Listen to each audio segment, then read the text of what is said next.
Trump said to authorize CIA plans for covert action in Venezuela.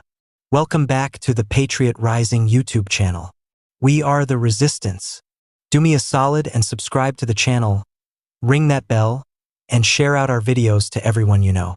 The president has signed off on possible operations inside Venezuela, but has also reopened back-channel communications with the government of President Nicolas Maduro, with the largest U.S. aircraft carrier now positioned in the Caribbean. President Trump has approved additional measures to pressure Venezuela and prepare for the possibility of a broader military campaign, according to multiple people briefed on the matter. Trump has signed off on CIA plans for covert measures inside Venezuela, operations that could be meant to prepare a battlefield for further action, these people said. At the same time, they said, he has authorized a new round of back-channel negotiations that at one point resulted in President Nicolas Maduro of Venezuela offering to step down after a delay of a couple of years, a proposal the White House rejected.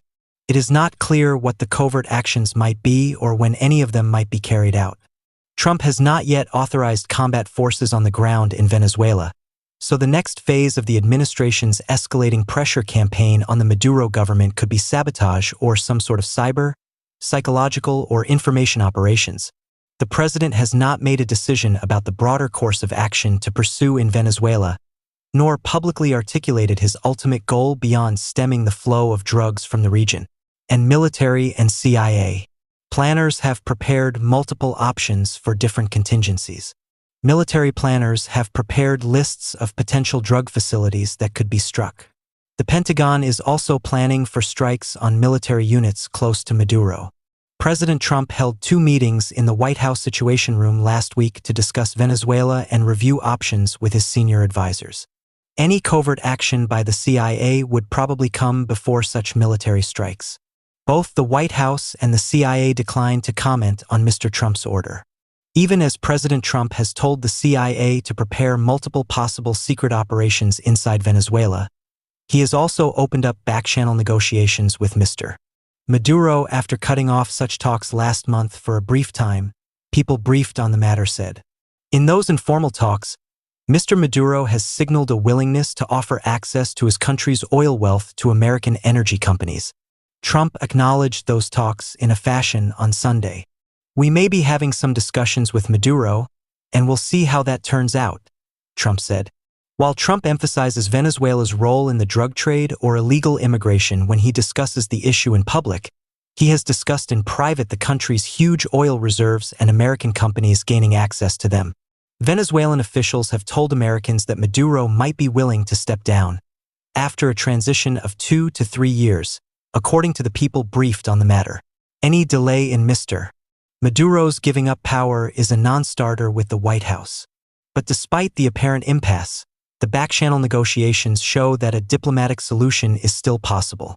People briefed on the discussion say it is not clear what outcome the president favors. Trump could agree to a diplomatic deal to gain more access to the Venezuela oil resources for American companies. He could push for a resolution that allows Maduro to voluntarily give up power, or he could demand that the United States forcibly remove the Venezuelan dictator.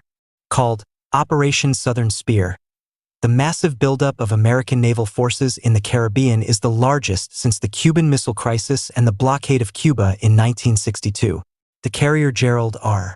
Ford arrived in the Caribbean over the weekend, and there are now 15,000 troops in the region, including Marines on amphibious ships and personnel at military bases in Puerto Rico.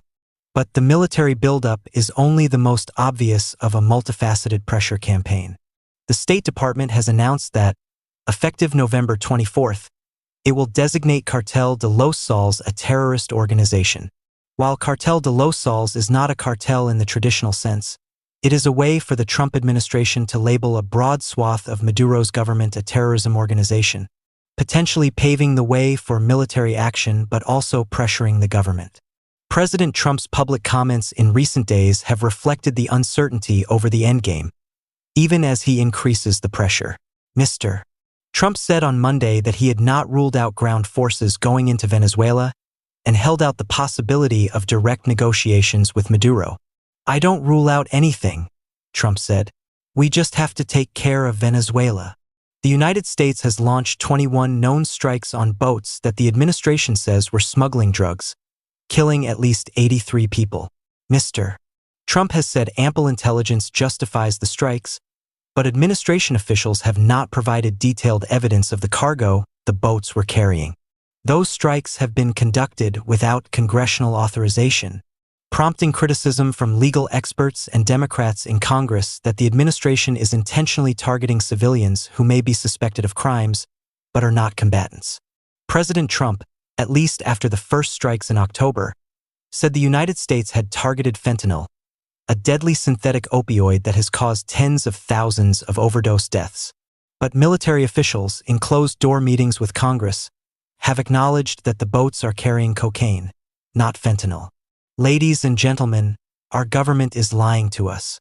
We are not going to war with Venezuela of the drug trade narco-terrorists.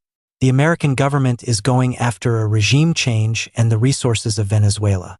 Thank you for listening to our message. We are the Patriot Rising. We are the resistance. Question everything and stay prepared.